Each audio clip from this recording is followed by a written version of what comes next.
Okay, welcome back to Compass Session 4. Tonight we're going to be talking about least restricted environment and extended school year services. So let me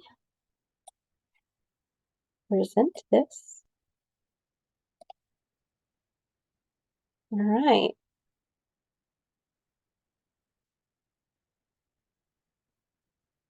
I'm guessing everybody can see okay. We're good to go. Thank you, Dustin. Okay, so least restricted environment is also a term that we refer to as LRE quite frequently. So you may hear what we call LRE a lot in an IEP meeting, but we're going to talk about it. I don't want to get too far ahead of myself. So an overview of the presentation tonight. By the way, there's two separate presentations for this particular session, and it's got really good information, but they're very oriented to the one subject. So we'll see time-wise how we do. But we'll talk about the definition of least restricted environment, the keys to deciding what's best for the student, non-academic and supplementary services, LRV, and then LRE versus FAPE, and LRE placement continuum. So we do have a small little video to get us started on least restricted environment, but the legal definition is to maximize the extent appropriate for children with disabilities, including children in public or private institutions or other care facilities, to be educated with those who are not non-disabled. So we really emphasize that LRE is the core component of IDEA. I'm going to turn on this little video. Wherever your business needs to show up, Vistaprint can print it, like on windows or on cups.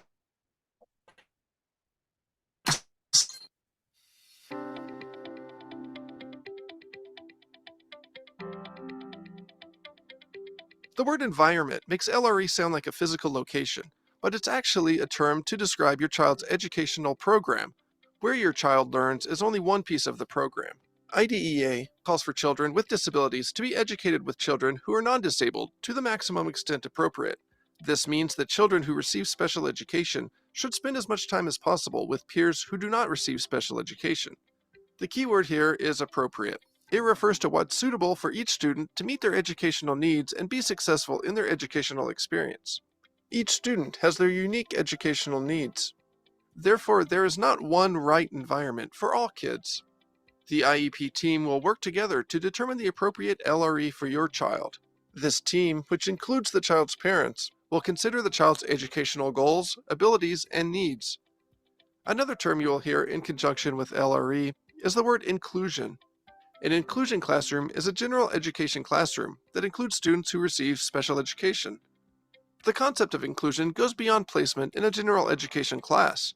It also aims to have a child participate in the classroom, lessons, and extracurricular activities. While IDEA says that students with disabilities should spend as much time as possible in the regular education classroom, it does not require this for all students. IDEA recognizes that not all children with disabilities will make progress in the regular education classroom. Therefore, it requires school districts to offer a continuum of placement options to ensure students are not excluded from public education. The continuum for placement options goes from the least restrictive option, the regular education classroom, to the most restrictive option, which is home instruction. More restricted means more segregated from typical peers. Another term you will hear in conjunction with LRE is FAPE, which is the requirement that your child is provided free, appropriate public education. So what does this mean for your child? Free means that your child must be educated at the public expense. Schools cannot charge parents for any service that is included on their child's IEP. Please keep in mind that families do have to pay the same incidental fees as regular education students. Appropriate requires educational expectations that are individualized for a child with disabilities. Public refers to the public school system. Private schools, including private religious schools, are not required to follow IDEA, and education means a public education that is provided to eligible school-aged children that prepares them for the future. Don't miss the other videos in this series to continue learning about the principles. Hey guys.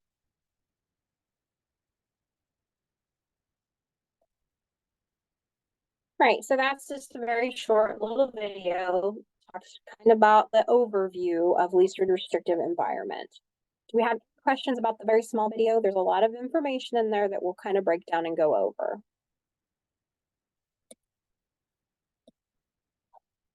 Okay.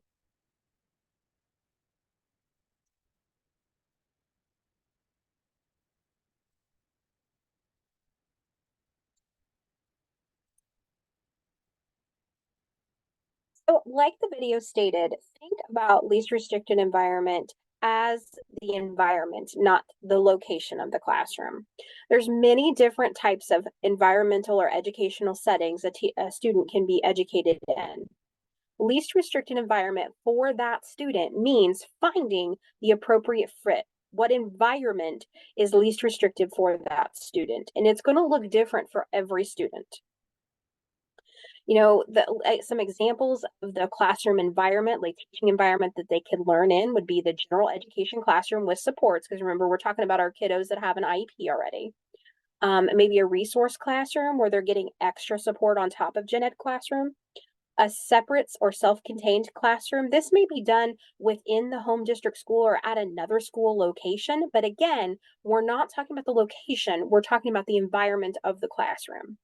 A therapeutic day program would be the next stage in environments.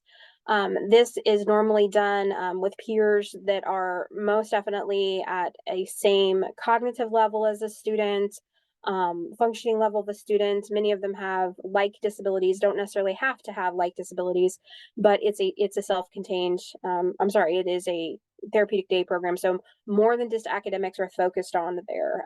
Students get a lot of support in that environment. The most restrictive setting environment for education would be a hospital type setting or a home type setting. And I don't mean homeschooling, that's completely separate. But some students do learn from home on a homebound program for many reasons, even students that don't have an IEP. And that is considered the most restrictive type environment, not, again, it gets very confusing when we talk about least restricted environment for a student in environmental or educational settings. So the most restrictive educational setting would be a home or hospital setting. That's a lot of information. Does anybody have any questions about that so far?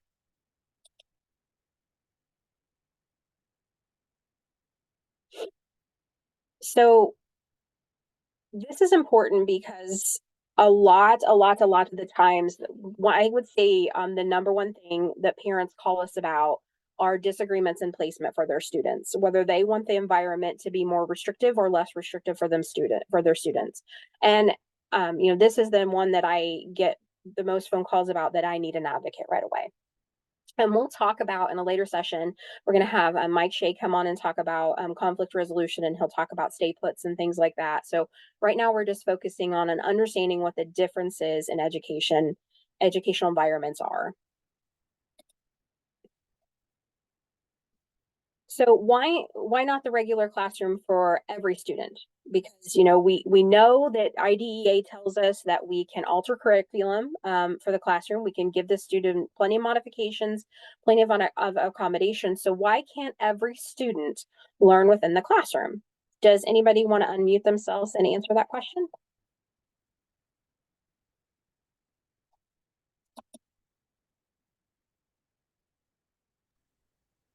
So sometimes it could be their disability causes them to have too many distractions in the classroom, or maybe they're too far behind academically. They also need pull-out instruction for a certain subject. It could be an emotionality issue, just some reason why they can't be in there to be educated. Absolutely. And, more restrictive environments doesn't necessarily mean that a student, sorry, I'm just unmuted. Like a more restricted environment doesn't necessarily mean that that's a bad educational setting. Students require different types and environmental educational settings to learn their best. So, like Dustin just said, maybe the student has a disability where being in a large classroom with a large number of students is too much of a distraction, or they're too overstimulated to learn in that environment. They need a smaller group setting.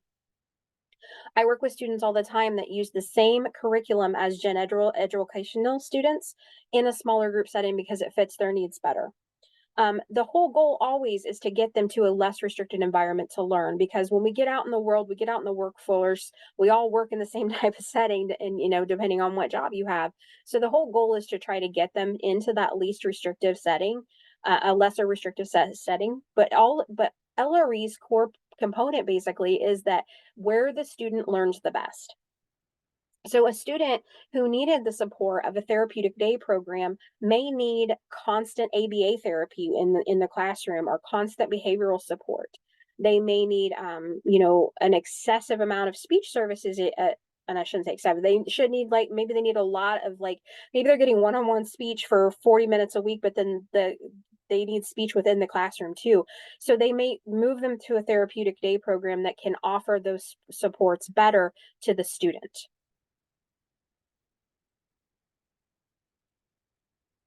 Hang on just a second, you guys. I'm sorry, I got an emergency.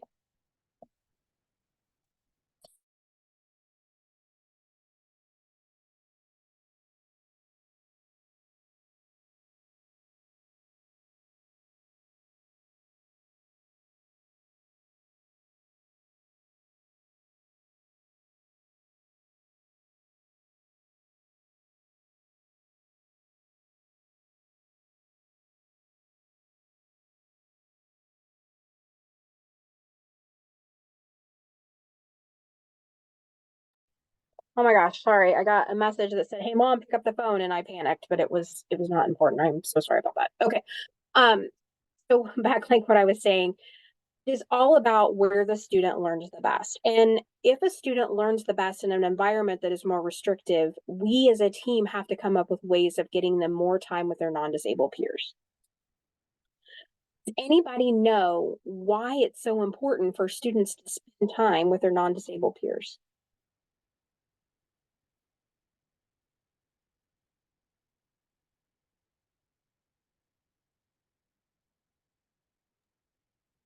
Plenty of studies have showed that both disabled students and their non-disabled peers benefit from that exposure together, academically and social emotionally. Absolutely.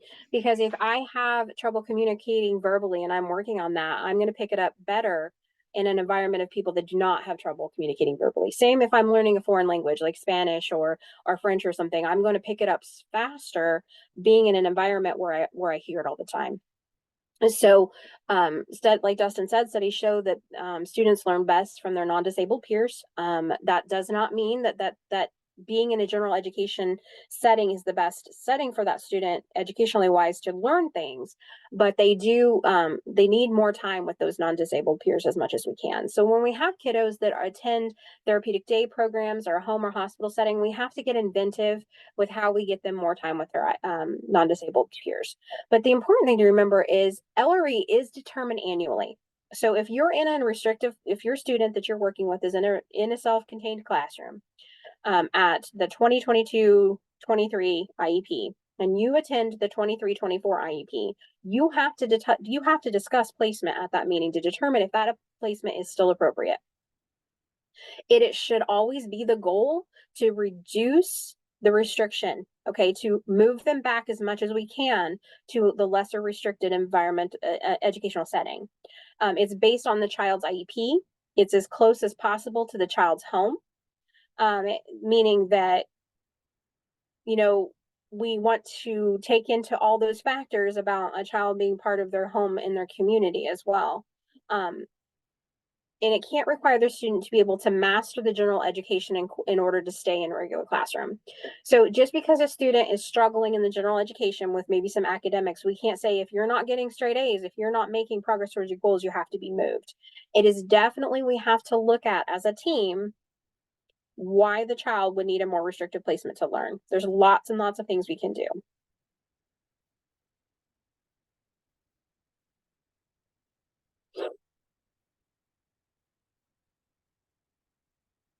So this is an important statement to remember. A child with a disability is not removed from education in age-appropriate regular classrooms solely because of the needed modifications in the general education curriculum.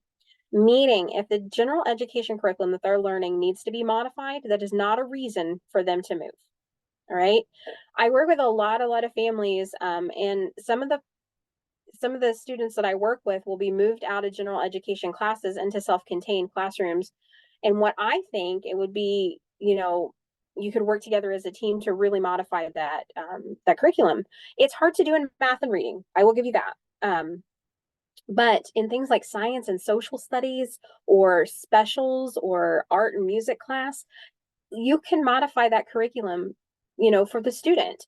And we can sit down as a team and we can talk about ways to modify the curriculum. So, for example, if you're learning about plate tectonics in science and you go to this IEP meeting and the science teacher says, Johnny just really is not catching on with what I'm teaching him and he's failing everything.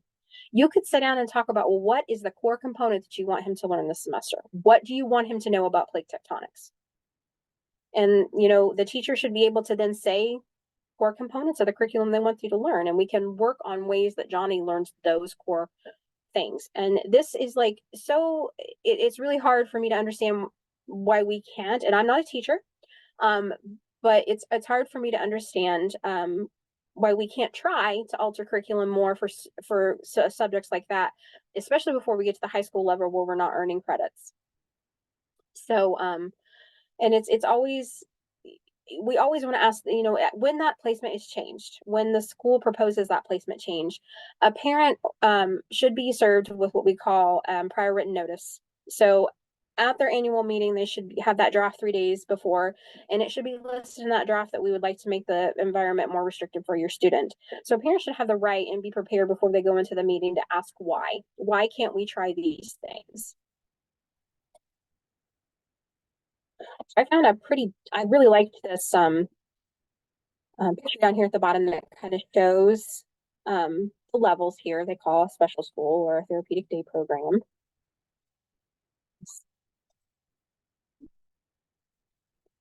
But deciding LRE is made by a group of persons, including the parents or you as a Compass volunteer and other persons knowledgeable about the child. So anybody that's going to attend that IEP meeting is going to sit down and talk about the evaluation data and placement options. But remember, placement's decided the very last part of that IEP. I'm sure Carrie stressed that last week, that the last thing we talk about in the IEP is placement. So we're going to talk about present levels. We're going to talk about goals, related services, accommodations, and modifications before we talk about where the student's going to learn this information. So states are prohibited from using funding mechanisms that violate LRE. So,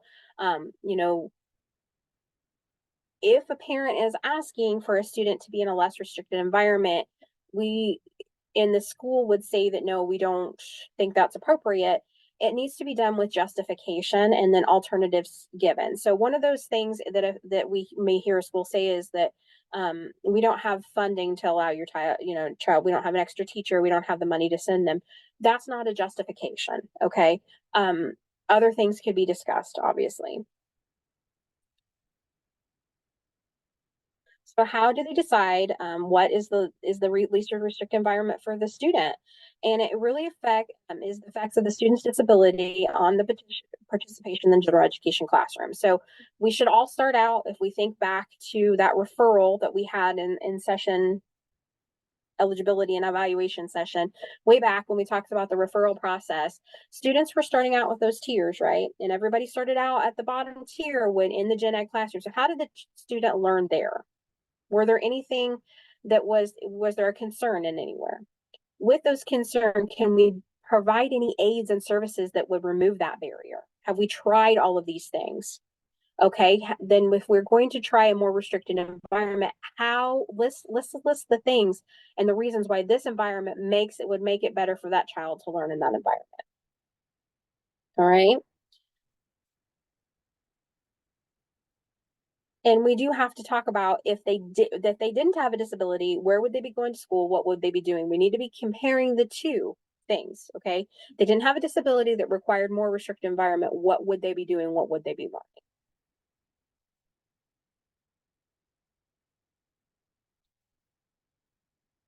So you need to absolutely, have we made every attempt, that we can to keep the child with his non-disabled peers? Can they receive some of their academic or non-academic classes within a general education environment so they can still have time with their friends, with their peers? I see a lot, well, he's doing recess and lunch. That's great. They're learning socially. But again, kids learn academically very well from each other. I don't know about you, but most third or fourth grade science classes, you're doing group work together. You're doing experiments. It's great if you can do that with your non-disabled peers. Even if a student needs to take half of the class in the science room with the gen ed peers, and then the other half in a self-contained classroom or in a resource room to get that extra help, they still need to, we need to make every attempt for that least restricted environment or a less restrictive educational setting. And then let's talk about what are there negative effects if we do leave this student here in the general education classroom. Like Justin talked about, is the student overstimulated and struggles with having that many people around him? All right. Is the student in math class learning a curriculum that people in another math class that is in a more restricted educational setting learning? So would it be best for that student to learn the curriculum with other students who are learning the same curriculum?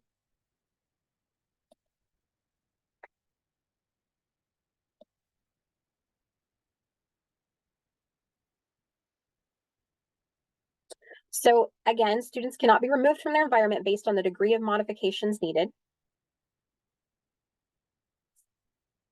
You should talk about the considerations of harmful effects if the placement is changed.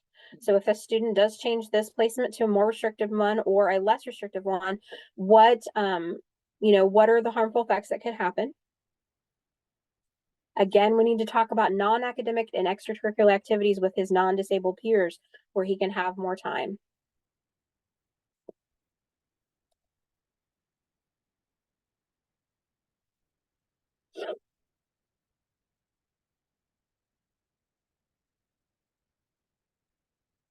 So each school should be making steps to provide programs like the ones listed here so that students have time inside inside an environment with their peers, with their non-disabled peers. So there should be, clubs that the students are offered, maybe chorus or band, counseling service, social skills group, all of these things every student should have access to so they have more time with their peers.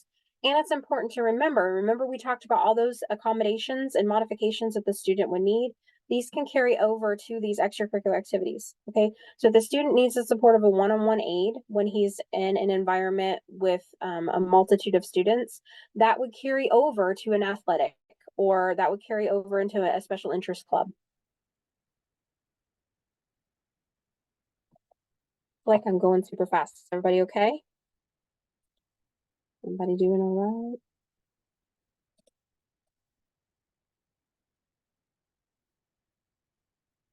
I have to keep going back and remember to unmute people that came in a little late. Somebody's got their hand up. I see it. I'm going for it. Who is it? Okay. Okay. Can you hear me? Yes, I have a There question. you go. Go for it. Okay, so for a student that has a one-on-one aid in the academic setting, and then if they in the special interest clubs or athletics, would it be required for them to have an aide, or can that be optional? Like, let's say, my son is on a sports team and I don't necessarily think he needs an aide because most of the time I'm going to be there. Well, I'm not going to be there for practice, but I'm going to be at games. Is that flexible, or should that automatically carry over? Like, don't leave any type of gray area. Well, that's a very good question. I think it's always great to plan for just in case. There may be a time when you can't be there. So definitely have that accommodation as backup, but you could talk to them about the need for, okay, on days he needs that support, no matter who's there, he needs the support of someone there. So, to leave that accommodation is not going to leave your IEP. And it should you ever arise. So say he joins athletics and he gets going and you're not using the aid and you start to see that you need it, you can always revert back and say, hey, we have this accommodation at school. I think it's time we bring it into the extracurricular activities. Sometimes those things don't automatically kick in unless you request them at no fault to the school. It's just there's 900 kids wanting to join basketball, right? So it's not, I don't want to say it's a gray area, but it's definitely something to talk about with your team. You know, I plan on being at practices, I plan at being at XYZ. So, you know, one thing I do want to say with school sports, um, is it, always say this wrong, IHSA, Illinois Sports, ISH, anyway, the Sports Association for Illinois, you guys know what I'm talking about? They Yes. have, okay, they have a special paperwork. So if you're in competitive sports that your student will compete with your school district, you have to fill out these forms for accommodations that your student will need when they're competing. So this is not for practice. This is for if they go to wrestling meet, if they go to a football game, if they go to baseball, basketball, that type of thing. You want to make sure that that form is filled out. You fill it out, the school system fills it out, and they mail it off. Because if your student would go to compete and have to have that accommodation, it has to be listed in there before you get to the competition. So they actually have their own special education accommodation division. They are wonderful people there to work with. I've worked with them several times.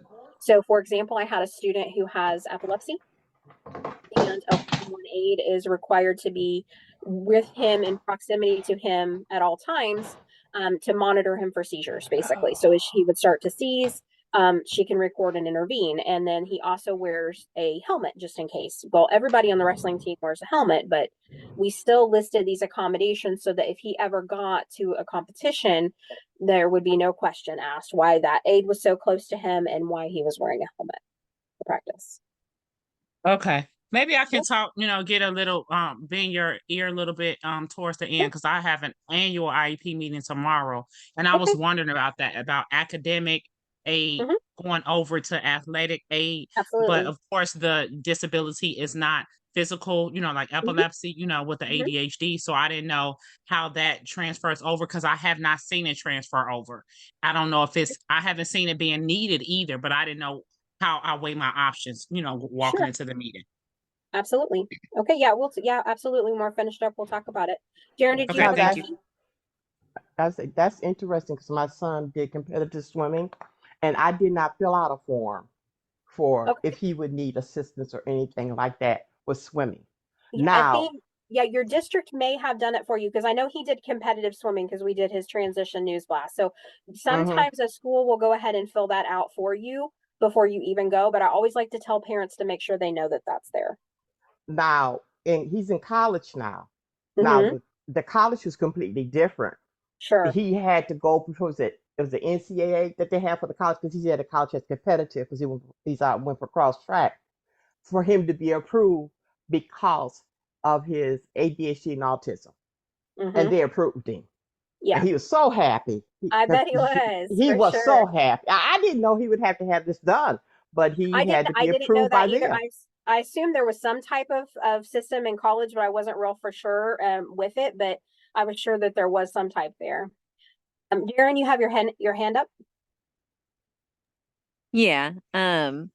So I wanted to circle back to when you were talking about um the prior written notice. Sure. Like if they're gonna, I guess, um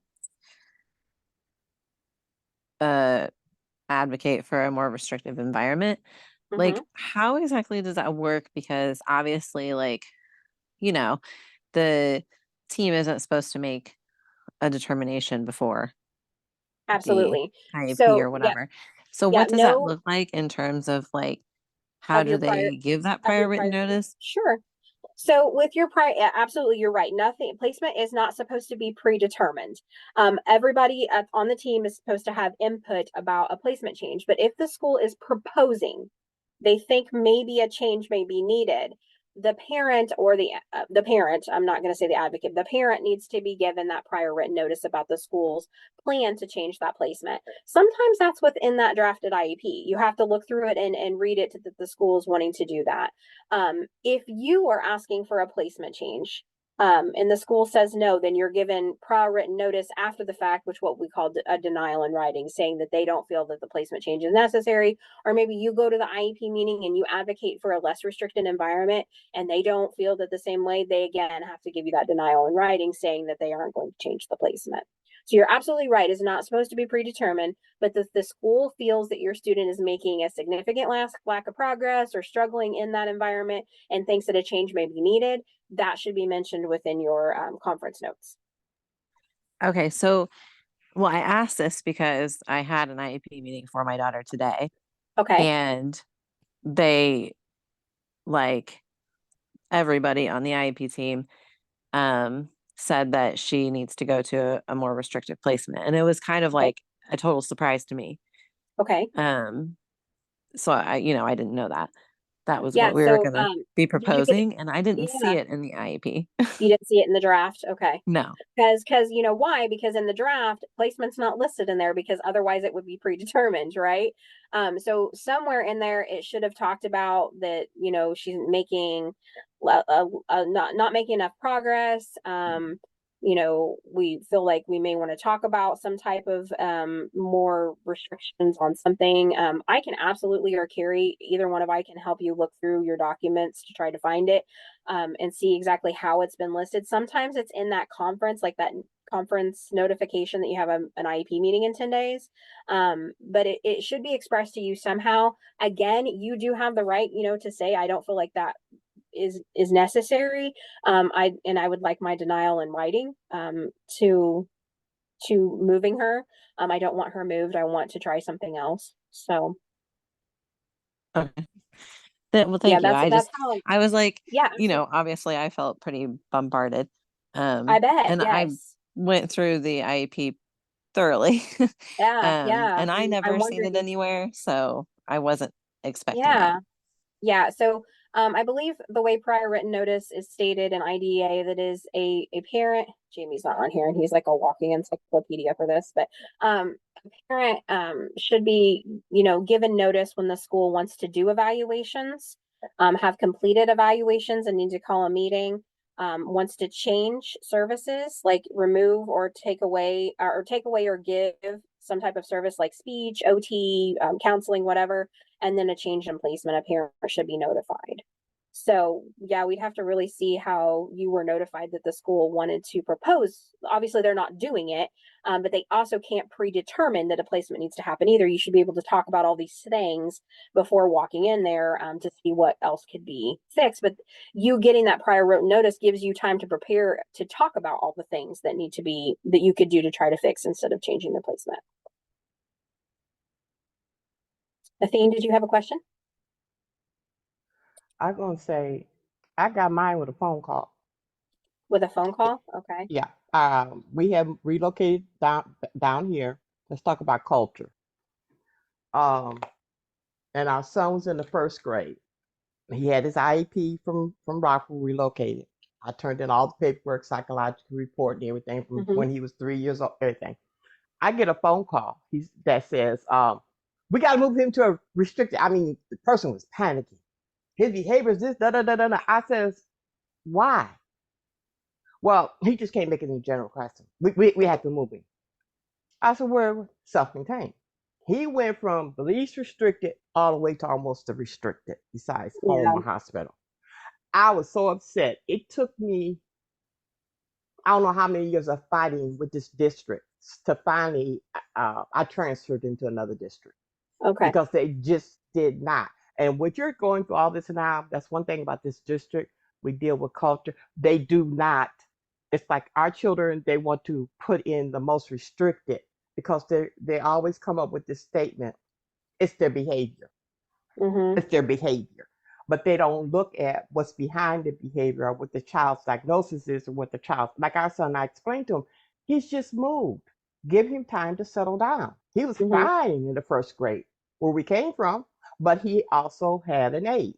I says, Sure. you have all the paperwork. But they were determined that, and then when I finally did get him, to, as they say, slowly flow back into general, I do pop-up visits. And I did a Mm-hmm. pop-up. And I said, where is this? Oh, he's in art. I went down to art. He was in the lowest level of art with children who needed assistance to do art. And they were trying to assist him, and he was getting so frustrated. Oh, I went off. Well, Yeah. their answer was, well, we can try to teach it in the self-contained, pull him out and teach it there. So, I guess that's why I'm so strong with advocating because just what I went through.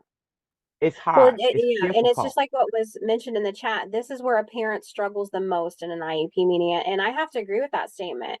And Athene pointed out something. She asked questions like why. She was trying to let the school to give justification, and they struggled with to give justification to her, is what she's stating. And she also stated what we're going to talk about next, which is adding in aids and services to help keep that child in a less restrictive education setting. So things like a one-on-one aid, which is probably number two of what parents will call for the most to our office. My kid needs a one-on-one aid. There are students that do need that one-on-one support to be a part of the general education environment. Maybe they need redirection or someone to read things back to them that the classroom teacher says that they're unable to do and teach the other 24 students that are in the classroom. So these are things we can absolutely try before we change that placement.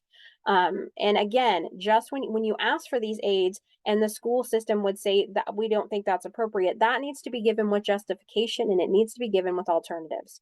So if I'm, in the classroom and I am struggling and my mom would advocate for me and say, I think Abby needs the support of a one-on-one aid in the classroom, the school could say, oh, I'm sorry, Miss Hinton, we can't provide that because we don't have the money to do that. That's not justification. That's what we call a district convenience. But what they could say is right now we don't have the staff to support that, but we do have a classroom aide that's in there. Could we try her circling by Abby's desk once every 15 minutes to redirect to see if that helps and improves? So that's giving some justification. We don't have the staff. We're working on getting more staff, not promising the service, but let's try this alternative to see if that improvement starts. So that's a way we can kind of it's another way, and we'll talk about it at a later section, really about separating our positions from interest. So the interest there is Abby's mom wants her to do better in the classroom because she's having trouble focusing and self-regulating. If Abby's mom, which my mom's name is Lori, and it's her birthday today, my mom's name is Lori, goes into a classroom and says, I have to have a one-on-one aid for Abby, that's a position. It's not an interest. So the interest for Abby was to do better in the classroom. So again, we'll talk about that more with the expert Mike Shea later on. But this is, like Athene said, adding aids and support and services into the classroom environment. And Jamie, you are on here. I'm so sorry I skipped over you early. Can really help before we make the change in the placement. Or we can do things like Athene said, where he may take 2 or 3 classes here, but we're going to try to do other classes with his non-disabled peers to help him work his way back. If he does well in art with his non-disabled peers, if he does well at recess, are these things that we can start integrating back to? We do hear a lot that behaviors. We have to, he's a distraction to the other student. He's a distraction. He's not learning himself. We need to, make that environment more restrictive so he's more comfortable. We do hear that a lot. That the what she was saying about culture, I think Mhm. is a really important point. We went from Virginia Beach, Virginia, with no problems to right outside Springfield here, and our son quickly went from general education to self-contained. I Mhm. actually had to sub in the school and see what was going on for myself, and saw a lot of disturbing things, bad enough that I was fired when I pointed them out. Oh no. um, Yeah. and but I was able to learn a lot and advocate for him. And he Mhm. went to a different school in the same district, and he is Okay. already, I almost 90% back in gen ed after regression for 3 straight years in that other Wow. school. Wow. So, and it's all about the culture in the All about the school. culture and the support of the culture. Okay. Well, the administration had no clue how to. They didn't care. It was evident that when I would even provide tools that I paid for them, they weren't Mhm. prepared to. They weren't willing to work with special education students whatsoever. And it's just the culture at the school is what it was. And here we Yeah. are, different school, same district, and halfway through the year, we're already from the most restrictive inside of a building to the least restrictive inside of a building. So Yeah. And in you as a parent, Dustin, and I've been in this position before. Okay, what I wanted, what I fought so hard for is working. And in turn want some type of justification. Like I want the school district to see that what you were doing weren't supportive enough to your students, and that's really hard because again, you have to continue to build a relationship with this district, and it's a hard, because you want to, as we're all here because we want change, and we're all here because we want to help others and advocate. I know I'm not supposed to using that word a lot, but advocate for others. And it's really hard to, to see this, but the change and the trickle will eventually get down where it needs to be, because other parents are going to see your student doing so well with these supports, and they're going to want the same for their student. So STEEP surpasses the LRE. So students are expected to learn first. A student learning should not come at the expense of placement. So if we are changing the student's placement and they are regressing, this is a big indication that your placement is too restrictive. They go from fourth grade material in the fourth grade to working on second grade material in the self-contained classroom because they had behavioral issues and then they wanted to change the placement. Your student's going to regress. They're not being challenged enough. I am that we are going through this with my son right now, with my youngest son, who I fought for a more restrictive placement. We have a phenomenal self-contained special education teacher at Shelbyville. I'm sorry, at where we live. And she is wonderful. She has done worlds of good with my daughter. But my daughter has a borderline intellectual disability. She has a cognitive delay, whereas Ethan has an off the chart IQ, but struggles so much with focus and self-regulation with his autism. Okay.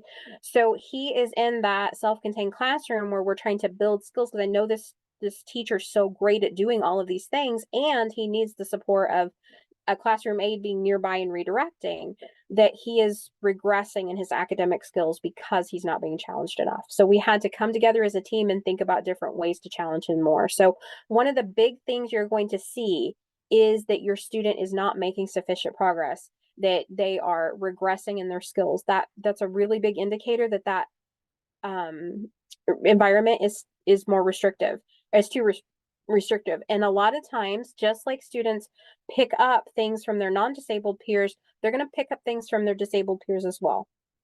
So if we move a student from, like Athene said, he was in gen ed and they wanted to move to, a therapeutic day program, her son may have started to regress and pick up things that the other students that were doing there. Maybe he didn't struggle with language and development, but the other students did. Who's he going to talk to? Who's he going to converse with and work on his language skills? So it's all about learning first. All right. Mainstreaming, inclusion, integration. Okay. These are not names for LRE. All right. Here's another kind of a picture here. So I don't want to go over too many of these except for these residential and homebound placements back here in the back, because you will have okay, I'll just go over them. So a regular education classroom, I think we all are familiar with what those would look like. A student, a classroom where students learn together. It's, I hate the word regular, but the classroom, that the fifth grade classroom, the fourth grade classroom, that's the general education or regular classroom. A resource room where a student it may be a smaller grouped environment. They're learning most of the same curriculum as the regular education classroom, but with some more supports. Okay. So we'll see this a lot at, maybe students go there at the end of the day when the other students are getting free homework time. They'll go here for some more. A lot of students receive their RTI sometimes in the resource room. There's part-time self-contained, where you're in self-contained for half the day, and so in gen ed or resource room for other parts of the day, or just the full self-contained classroom where you're in the self-contained classroom learning curriculum in that classroom in a very smaller group setting with other peers who also have difficulties in different areas. There's a therapeutic day school where, like we talked about before, the students there are going to need more aggressive or more supports through different types of therapy and academics.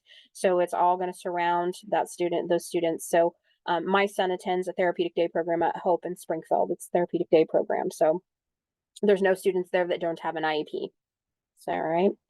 Then there's a residential setting. So there are some times when when a school has tried all these other avenues of placements and the student is still really struggling in whatever way, that they can recommend that a student that attend a residential program.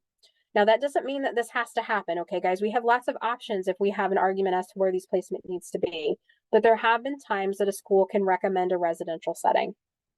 And when that happens, that means the school is taking on responsibility for, paying for and finding placement in a residential program. The parent still has control, guys. The parent still has all that. I could stand on my hill and scream about this. The parent still has all their parental rights. Okay. The school is just saying, I think he would be better served or she would be better served in an environment where all of these things are integrated to every second of their life to help improve. All right.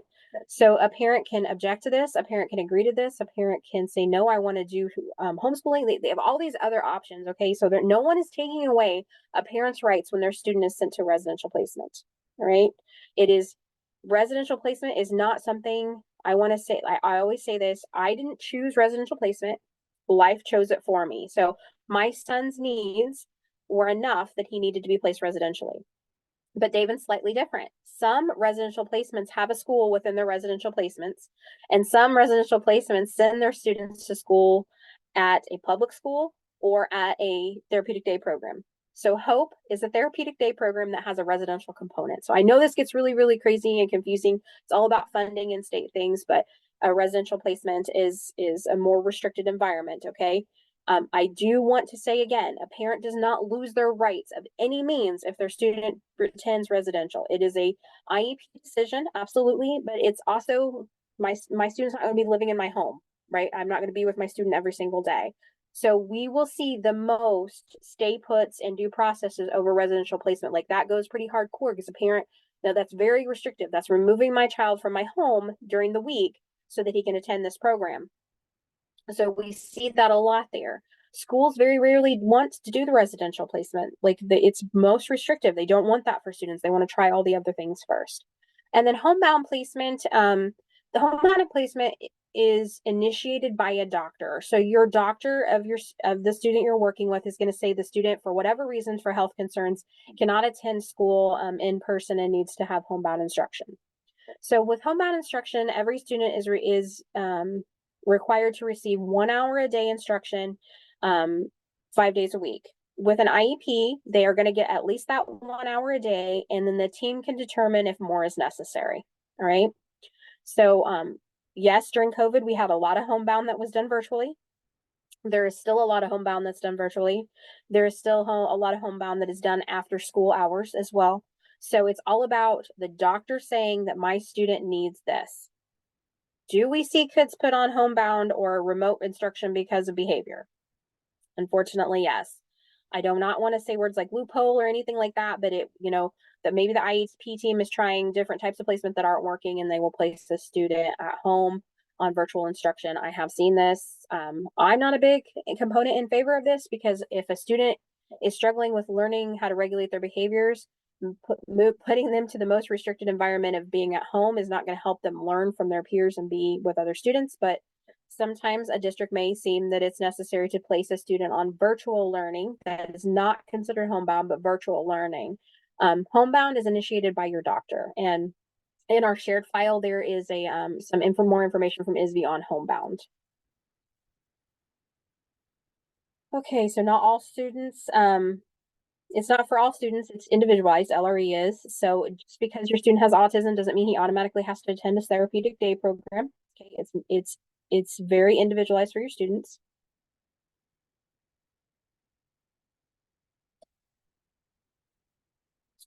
This is kind of what we can set and do in an IEP meeting, and really weigh the pros and cons of if the placement is best for the student or not. What is the pro of him going here? What's the con? You can, like I said before, you can be in a self-contained classroom all day or just part of the day. The teacher has to be highly qualified, okay? And it can also be cross-categorial, meaning multiple ages in the classroom. So you can have multiple age ranges. There is some stipulation on that. So ISB has put regulations on that for age groups. So there's, again, another hand document in there. So make sure you're paying attention to that. If you're moved to this, your students move to the self-contained classroom, that there's not too much of an age range in there. I haven't looked at that document, but does it have the differences between therapeutic day school and public school? Because I wasn't aware of those when I first got into the teaching side, and it caused a lot of legal issues because the numbers are different between therapeutic day and public. It's more restrictive Yeah, for. and the reason, yep, the reason that therapeutic day, are you talking about the age restrictions there?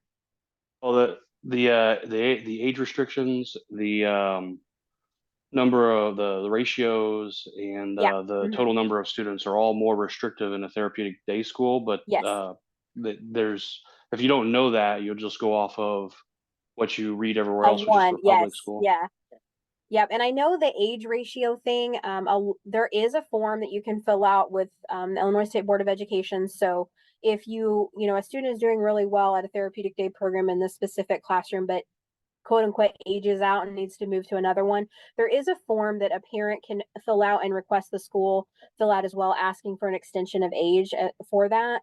That can be done. That has to be approved by ISB. But the ratio, like Dustin is talking about, is also there. You need to really pay attention how many student to teacher ratio, and not just student to paraprofessional, but student to teacher ratio are in the classrooms, in the self-contained classroom. So those documents, I don't think I have them in shared, but I will make myself a note to do that later tonight. So those are all in there. And Dustin's right. There's different ones for a district school or a therapeutic day program. So I'll try to find both of those so I can share those with you guys. I would also say that it's important to make sure that your special education administrator is making um, unannounced visits to therapy day school, Mm-hmm. completely Yep. unannounced, and counting how many people are in these rooms.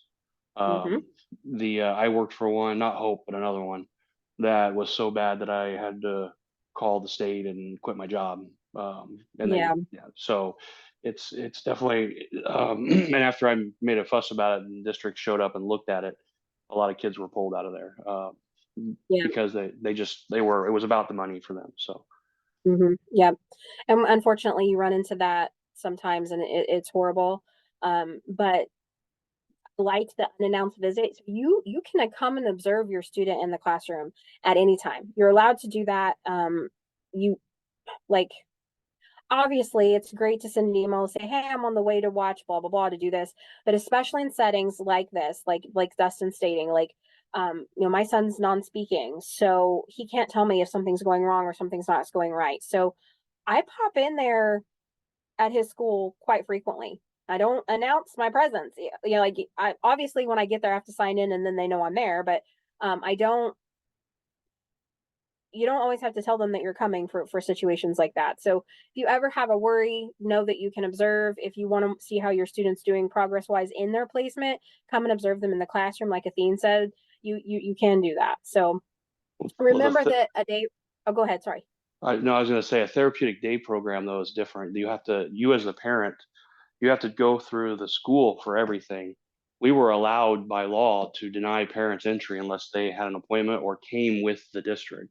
So then that's what they would do. A parent almost got in a fist fight because he showed up unannounced to see whether his student was having that had his one-on-one. I was standing right there, and Okay. I told the guy, I said, your son's never had a one-on-one. That almost got me fired Wow. because Yeah. I quit shortly after. But Yeah. they wouldn't allow this parent in there because he hadn't made an appointment with the district and showed up with the district. So it's just something to be aware of. If you show up like that, they may try to. It's you may have to work with your home district to make that unannounced Okay. visit. Yeah, I've never had that happen, but I not saying, and I'm not saying that Dustin's wrong, because I have alternative schools, which is what we're going to talk about here, another form of a therapeutic day school. I do know that happens. You have to have an appointment to get into that alternative school. I've not personally had that happen with my student at a therapeutic day program. I would be upset and mortified if someone told me I couldn't come in and observe my student in the classroom. I'd probably throw a big stink. That's probably not professional to say, but yeah, I didn't realize that you had to have I've never had an appointment. I've just went. But wow. Okay, somebody has their. And I'll say Hope is pretty good though. That's a Oh yeah, I'm not. Yeah, absolutely. But what if it wasn't, what if I was worried about something and I wanted just to pop in to see how things were going? You should have that right. Okay, we've got some people with their hands up and I'm trying to figure out who it is. Imani has her hand up. There you go, Imani. Yeah, I experienced the same thing, that I was told that I couldn't, come in to observe my kid without an appointment. I couldn't even come in to like tour the therapeutic day school, when I was, because I had to find my son's his therapeutic day school. The school came up. Well, I don't know if you all are familiar with Lake County, but the school had fought me to take him to Timber Ridge. And Okay. the reviews were like, at the time I didn't even have a dog, but the reviews were like, you shouldn't even take your dog here. Okay. And somebody at his psychiatrist's office was like, while you're fighting the school, you need to look at the reviews at this particular school. And Mm-hmm. so I started, searching myself for different therapeutic day schools. I didn't even know what it was. So I'm searching and Sure. I found one, great reviews, knocked on their door and they was like, ma'am, how did you even find our campus? What are you talking about? You can't just come to our school. And I was like, well, this is the Yeah. situation. And, that's what started, a lovely, lovely, lovely relationship.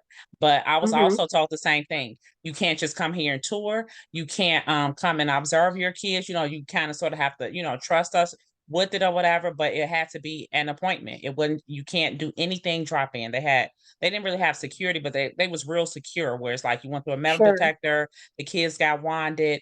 I think it was like K through 12, if I'm not mistaken. So yeah, I was told the same Okay. thing. And that's the only thing I knew, but I love, love, love that school. Like I wanted him to stay there. Like, can he please stay? They was like, no, he needs to Mm-hmm. leave. There's nothing else we can do for him. Yeah. Yeah. I think I'm gonna call ISB tomorrow and see if they can point me to a document that's that is saying what I see. Okay, so I will say when I toured Hope, I got an appointment to go tour before my son was placed there, obviously. Mm-hmm, Um mm-hmm, um and I also toured 9 other places as well because I like mm. I wanted one of the best, Um and then every time, I have popped in unannounced before, but I do have to sign in up front. They have to check my ID that I'm really David's mom, that, that I really have a place to be there. And then they'll call back to the classroom and then I'm walked back to the classroom. So what you're saying is making more and more sense to me. Maybe I'm not, never noticed that it was a thing. So, Hey, Darren, you had your hand up? oh, I'm sorry. That's okay.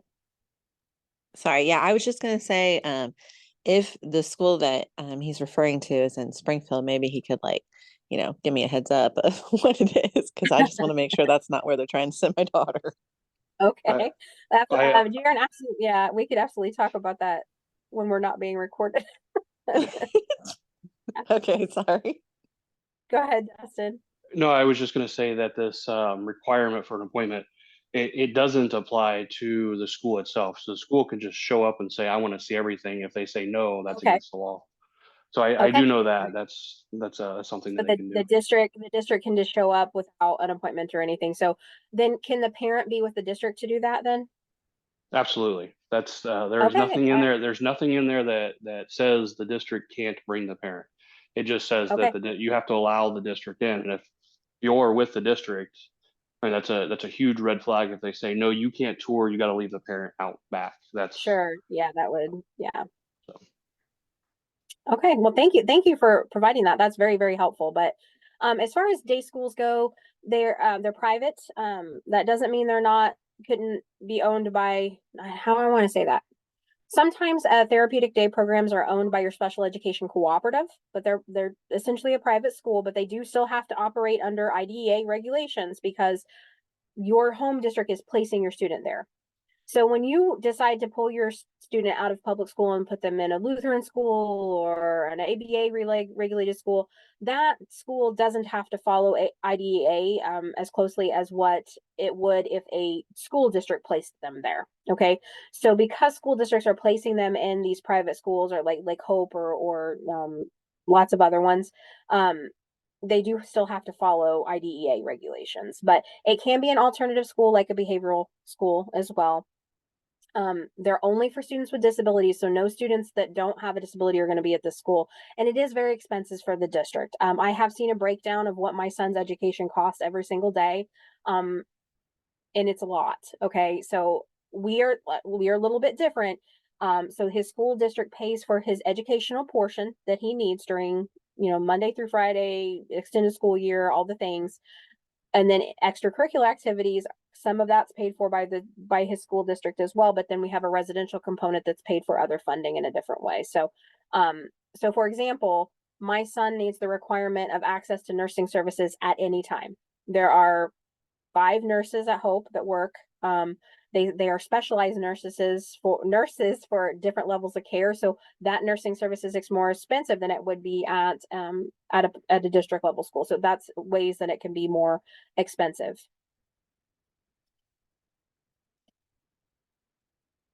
And then residential placement is also private, is for both living and attending, and it is very expensive for the district. Homebound placement, I talked about, is when a teacher comes to the house or agreed upon location. It's one-on-one, usually for children who are medically fragile. I don't like this. I wish there are students that use this for mental health reasons as well. So I hate the term medically fragile, but it cannot be less than 5 hours a week instruction unless the physician says so. So we do have students that maybe are undergoing chemotherapy or are extremely fragile for whatever reason that cannot do the full hour a day instruction. That can be determined less, but that has to be initiated by the physician.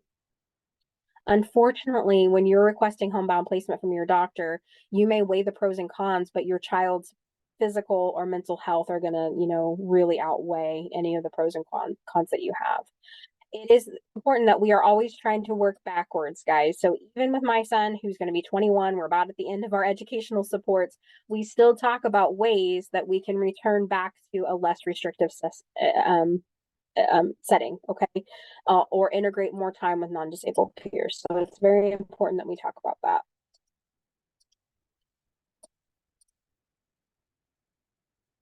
It can change over time. It should change over time, and it can change at any time. So this talks about, this is a part of the presentation when we talk about why courts, or when they say courts, like a hearing officer, if you should go all the way to conflict resolution, why they favor more restricted settings. So I hate this because the other curriculum, we had talked a little bit about conflict resolution already when I talked about this. So I know you guys, a lot of you are not new to special education, but if you have a placement disagreement and the school says, we want this to happen, this is what we want to happen, and you say, no, I don't, and you have tried several ways to compromise with the school, you can request a due process hearing from your superintendent or from the Illinois State Board of Education. When you do this, and we're not going to talk a lot about due process hearings, guys, okay, because Mike's going to talk about it at a later time, and he gives you much better information than I do.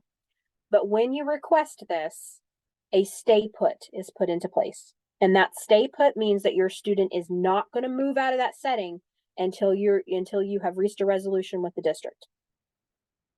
For hearing officers to want to favor a more restricted placement, this is what this is saying, that maybe a hearing officer will favor it more if the child's participated in the educational environment and had supports and still not been successful, then they might. Or when the child is older than high school and there's a huge gap between, like we talked about, taking classes and meeting their goals. So if your behavioral issues might be a reason that a hearing officer would favor into, a change in placement. So I don't want to go too far into those last 2 slides because they, we will cover it with the expert at a later time. I got to be honest, guys, conflict resolution is really hard for me to understand. It's very overwhelming. So I really like that Mike's going to come and talk about that. So we're at 7:10. We're doing great on time. We'll take a 5-minute break, and then we're going to come back and talk about extended school year. But at this time, if you have any more questions about LRE, absolutely, I'm not going anywhere. Feel free to ask them, or you put them in the chat, email me after. Least restrictive environment is going to be something that you are going to see a lot as a Compass volunteer. So let's take our 5-minute break before I forget we need to take it.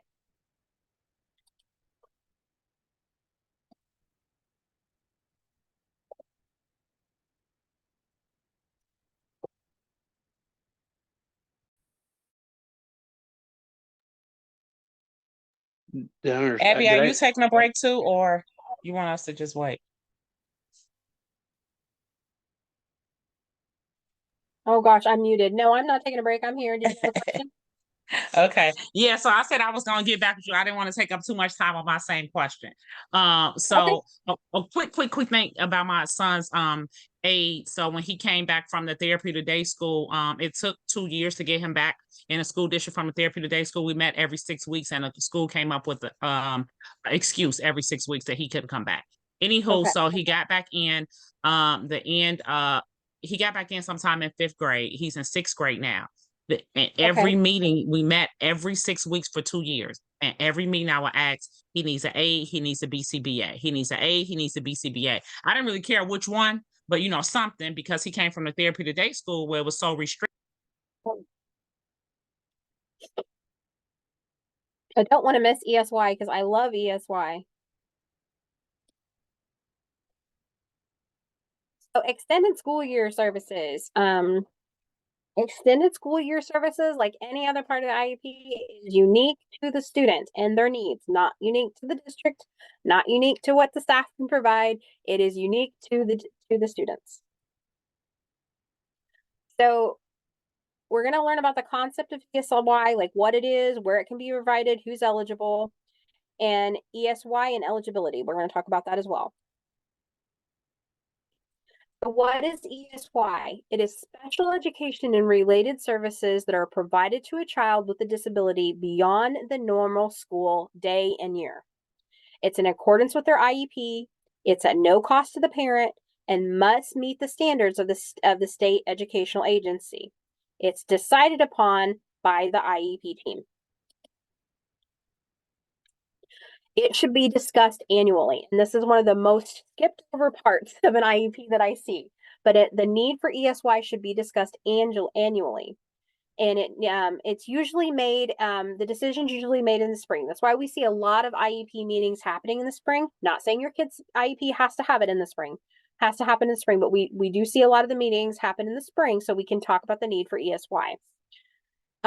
If necessary, it's for a way for the child to receive an appropriate education, and again, it's determined upon on an individual basis. ESY can be provided at home, at the school-based community activities, or anywhere related services can be done, or it can be done in all of these places. Again, it's very unique to the student. So a school district cannot limit ESY to a certain type of disability or disability categories, and they can't limit the type, amount, or duration of ESY either. They cannot come to you and say, we don't offer ESY services. So your kid can't have them. If the team determines that extended school year services, not summer services, and I know this is confusing because they both happen normally during the summertime, but ESY services are different than summer school. This is the time when the district is providing your student with certain services to help them maintain the progress on their goals.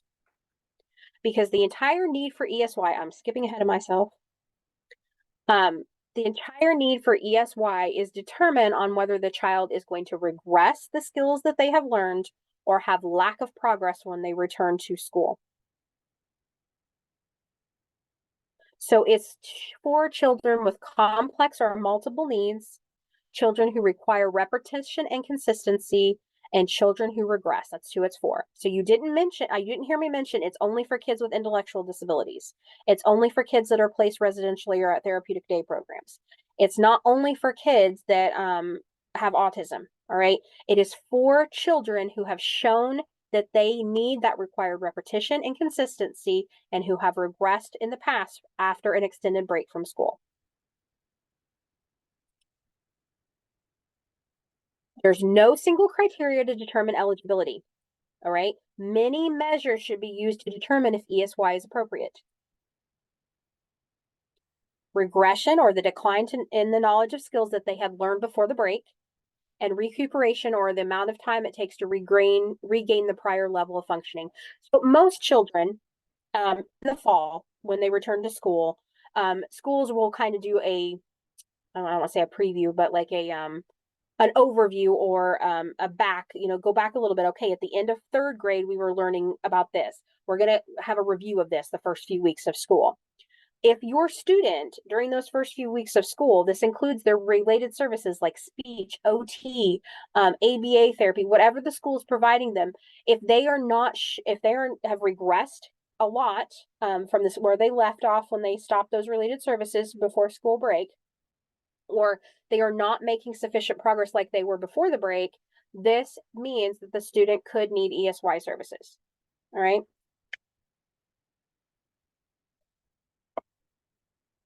So we're going to look at both the regression and if the student's making sufficient enough progress. So if he comes back and he hasn't regressed, but at the same time, he's not made any progress the first 6 weeks of school, whereas before summer break, he was making progress weekly, we know that now the student may need ESY services.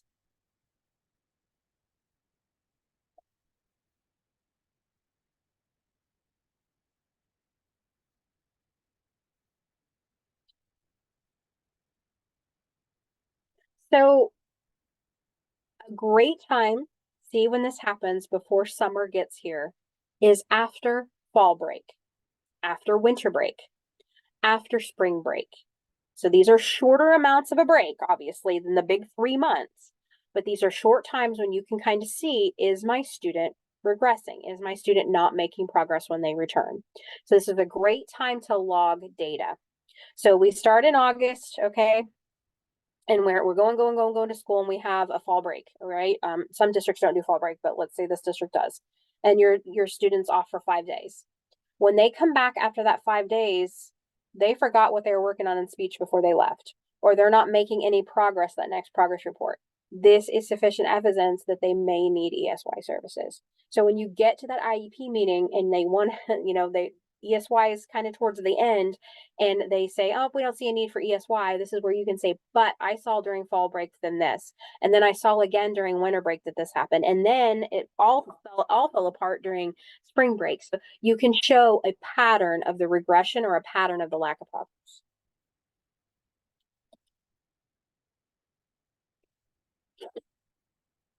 So if a student, is having these emerging skills and they're doing well, and guess what?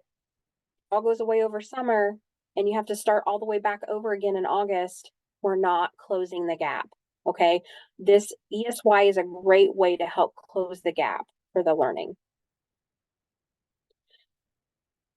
It obviously the severity or nature of your disability can be a big component of ESY because you're already struggling in different areas to learn. But it doesn't mean that your disability has to be super severe or of the highest severe to qualify for ESY. That's not what I'm saying. But and you will see, and it's so frustrating to me because you will see certain districts or certain private therapeutic day programs or therapeutic school that have these elaborate great ESY programs. And you're like, every student there gets to go to ESY. Well, that's because every student there probably has a significant disability. So, I use Hope all the time, guys. I'm sorry, but at Hope they have a very long extended school year service program because most of the students there, if not all of the students there, have profound disabilities and will regress over the period of not having services in the summer. ESY looks different than the school day, even during the program that Hope has. Okay, so they only go for half a day, and half of that day is only for ESY, and the other half is for vocational. Okay, so the services are going to look a lot different than what they do, during the school year.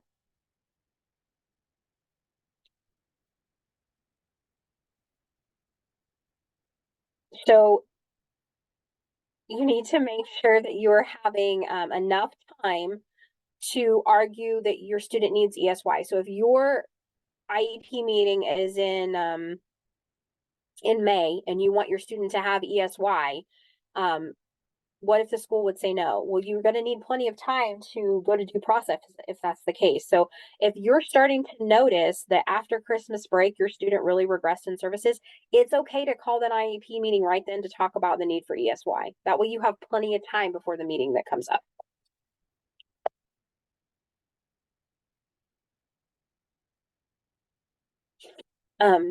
Obviously, having severe medical conditions or being very fragile would, really enhance the need for ESY services because they've missed, a lot of school for different reasons.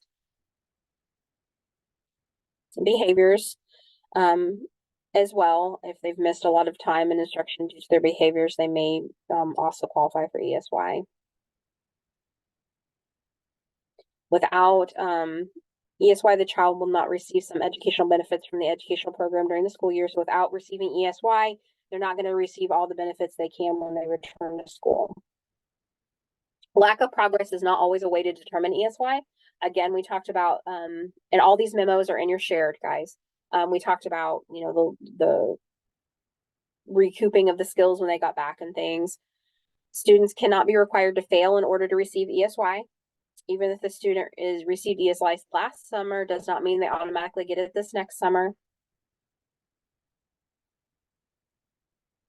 And ESY may not be the same services as the school year services. So they, like we talked about, they could look different. Most generally, they do look different. Okay, we're not to the homework yet. We're still talking. So like I said, ESY services are going to look different for every single student. So, and they can be across many different educational environments, just like LRE. If you go to talk about ESY services and your school says, oh, we don't have anything, like we don't have the staff to do that, that's where you can say, well, the neighboring district does, or the local hospital does speech supports. If the team determines that your student needs ESY, we have to figure out a way to give them ESY. So an example of this is if a student was getting extra math help and they started, during winter break, when you came back, they forgot all about how to do addition. That's, they've regressed in the skills towards the goals they were working on. Now, you would go to the meeting and you would tell the IEP team that he needs math help over the summer. And maybe the school would say, well, our teachers contractually don't have to work during the summer, and that's an academic. We can't provide that. The can't is the key word there. Let's talk about ways we can give this student support. So a way we gave this student support was that he had access to the online learning curriculum through IXL or MobiMax during the summer, and we planned out a time that he could do those activities. And then the special education coordinator who worked all school year long could monitor his progress, and then so could the parent. So that's a way ESY could be delivered. I have been a parent who they told, we don't do ESY services. I thought that was true. I thought, I was confused that it was like summer school. And so make sure that if you're, advocating or helping coach a parent who's wanting ESY services, that we are looking at times without those services where the child may have regressed or failed to make progress upon return. Something in the chat. Hang on.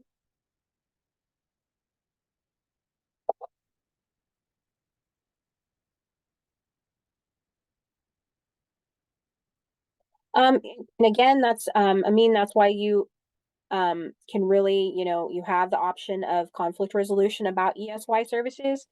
We always talk about progress monitoring and data collection for your student, and we have lots of really good presentations on data collection as well that we could that you could absolutely watch.